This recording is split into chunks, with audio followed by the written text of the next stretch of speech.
Өлкөдөгү май куюучу бекетте сатылган бензиндин ар бир литринен салык алуу каралууда. Бул тууралуу Жол фондунун жетекчисинин орун басары Акылбек Мусабаев билдирди. Анын айтымында мыйзам долбоору парламенттин кароосуна жөнөтүлгөн. Эгер долбоор колдоого алынса, андан түшкөн акча жалпы жолдорду оңдоого жумшалат. Оңдоп түзүүдө, курууда ар кандай кемчиликтер болуп атат. Бул баары ошол акча каражаты жетишпегендигинен болуп атат. Ошол себептен ушундай мыйзамдарды биз азыр кабыл алып, бул биз муну дүйнөлүк практикага таянып, башка мамлекеттерде дагы ушундай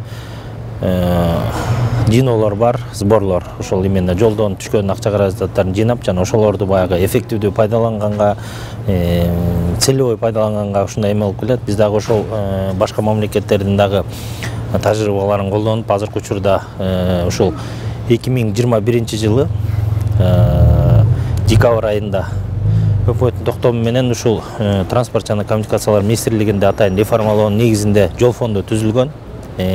Жол фондунун бул негизги максаты ушул акчалар каражаттарын жолго тиешелүү болгон бир жерге топтоо жана ошолорду целевой бөлүштүрүү болуп эсептелет да. Жолдорду жакшы сапатта кармап туруу үчүн жылына 10 миллиард сом керек. Документтердин негизинде өлкө боюнча 1,4 миллион автоунаа бар. Алардын ичинен 1,1 миллиону жеңил унаалар. Албетте алардын саны канчалык көп болсо, жолдун сапатына тийгизген таасирлери да ошончолук чоң болот. Ошондуктан мыйзам долбоору иштелип чыккан. Айдоочулар тарабынан төлөнүүчү төлөмдөр жол фондуна которулуп, ал жерден жолдорду оңдоп түзөөгө керектелет. Ал эми айдоочулар мыйзам долбооруна кайчы пикирде. Бири пайдаланган нерсеге салык төлөөнү туура көрүшөт. Анткени башка мамлекеттерде деле акы төлөнүүчү жолдор бар. Унаа башкаруучулардын чөнтөгүнөн канча акча кетери азырынча белгисиз. Анын көлөмүн министрлер кабинети аныктайт. Менимче туура эле, себеби дегенде жол налогун биз жылда төлөйбүз да. Анан бензинди көп айдаган, көп иштеткендер бар, машинаны көп айдап. Аз иштеткендер бар, бирдей эле налог төлөп атат. Ошондуктан эгерде көп айдагандар налогду көбүрөөк төлөп калат. Ошол жагынан туура деп ойлойм. Каршы болбош керек, себеби дегенде жол налогун ансыз деле төлөшүбүз керек да. Анан эгерде ошону туура болуп, эгерде туура жанагындай жакка колдонула турган болсо, ал туура эле нерсе. Мен айтат элем, баардыгына төлөш керек. Жолубуз жакшы болсо бизге эле жакшы болот. Алар алабыз деген, ремонттойбуз дегени менен баары бир иштеге жасабайт. Азыр могу жолдорду карагыш. Баякта эле 5 жыл мурун ошондой эле болчу. Мисалга алып караганда 1 миллион унаа күнүнө 10 литрден күйүүчү май куя турган болсо, анда литрден 1 сом төлөм алынганда 10 миллион кирешит келип түшөт. Ошондо бир айды 30 күн деп эсептегенде жол фондунун казынасына ай ичинде жол үчүн 300 миллион сом төгүлмөк.